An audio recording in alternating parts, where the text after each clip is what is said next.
کے لیے آخرت کی تیاری کرو۔ اللہ نے زندگی 31 منانے کے لیے نہیں دی ہے، اللہ نے زندگی شراب کے لیے نہیں دی ہے، اللہ نے زندگی گناہوں کے اڈوں کے لیے نہیں دی ہے، اللہ نے مال پہ عیاشی کرنے کے لیے زندگی نہیں دی ہے۔ میرا رب فرماتا ہے الذی خلق الموت والحیات لیبلوکم ایکم احسن عملا، ہم نے موت اور زندگی کو اس لیے پیدا کیا تاکہ تم کو آزمائے کہ تھوڑی سی زندگی پا کر کون اچھا عمل کرتا ہے، اچھے عمل کے لیے آئے ہو۔ دوسرے مقام پر میرا رب فرماتا ہے یا ایھا الذین آمنوا اتقوا اللہ ولتنظر نفس ما قدمت لغد، اے ایمان والو اللہ سے ڈرو اور قیامت کے دن کے لیے کیا بھیج رہے ہو، اس سلسلے میں غور کرو، اس سلسلے میں فکر کرو۔ میرے آقا علیہ السلام کے دیوانوں تو غیر مسلموں کو، کافروں کو، مشرکوں کو، یہود و نصارہ کو دیکھتے دیکھتے ہم بھی 31 منانے لگے،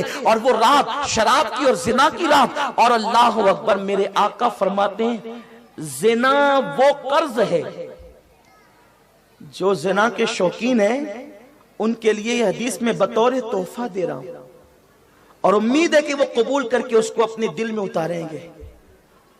آقا کریم صلی اللہ علیہ وسلم کے فرمان کا مفہوم ہے زنا وہ قرض ہے، ہر قرضہ انسان اپنی مرضی سے ادا کرتا ہے، لیکن زنا وہ قرض ہے جو انسان اپنی مرضی سے ادا نہیں کرتا، ادھر اس نے کیا ادھر وہ قرض ادا ہو جاتا ہے۔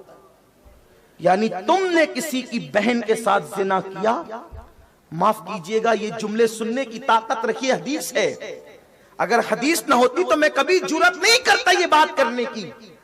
اگر تم نے کسی کی بہن کے ساتھ زنا کیا تو تمہاری بہن کے ساتھ بھی زنا کیا جائے گا، اگر تم نے کسی کی ماں کے ساتھ زنا کیا تو تمہاری ماں بھی محفوظ نہ رہے گی،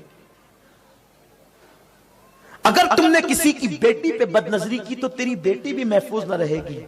کتنا باغیرت ہے جوان تو، تیری غیرت کو اب کائنات دیکھے گی کہ اگر تو اپنی بیٹی کو بچانا چاہتا ہے تو تو دوسروں کی بیٹیوں کو بچا لے، تیری بیٹیاں بچ جائے گی۔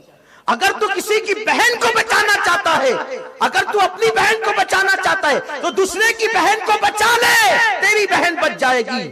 ورنہ اگر تو نے کسی کی عصمت کو تار تار کیا تو تو چاہے یا نہ چاہے تیری بہن کی آبرو بھی نہ بچے گی۔ میرے آقا فرماتے کما تدین و تدان، تم جیسا کرو گے تمہارے ساتھ ویسے ہی کیا جائے گا۔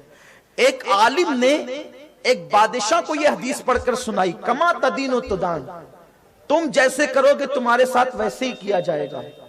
بادشاہ نے مسکرا کے کہا مولوی صاحب یہ حدیث نہیں ہوگی، آپ ہمیں ڈرا رہے ہیں اس سے، یہ حدیث نہیں ہوگی، اور حدیث تو ہو کر رہے گی۔ بادشاہ نے کہا ہم بادشاہ لوگ ہیں، ہماری بیٹیوں پر ہاتھ ڈالنے کے لیے کون ہمت کرے گا، ہماری بیٹیوں پہ ہاتھ ڈالنے کے لیے ہمت کون کرے گا۔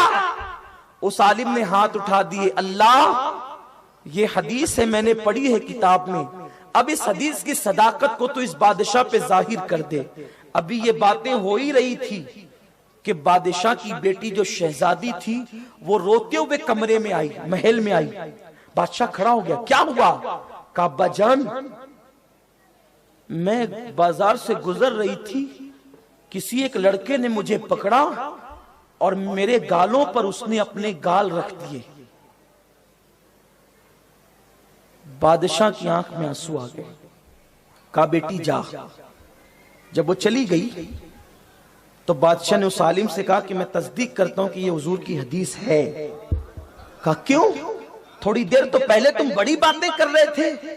کہا کہ میں نے اپنی پوری زندگی پاک دامنی سے گزاری، لیکن ایک مرتبہ مجھ پہ شیطان نے غلبہ کیا اور میں زنا کے لیے گیا، لیکن زنا کے لیے گیا ایک عورت کے گالوں پہ گال رکھا، لیکن مجھے ڈر لگی فوراً میں ہٹ گیا، تو جتنا زنا میں نے کیا تھا اتنا میری بیٹی کے ساتھ ہو گیا۔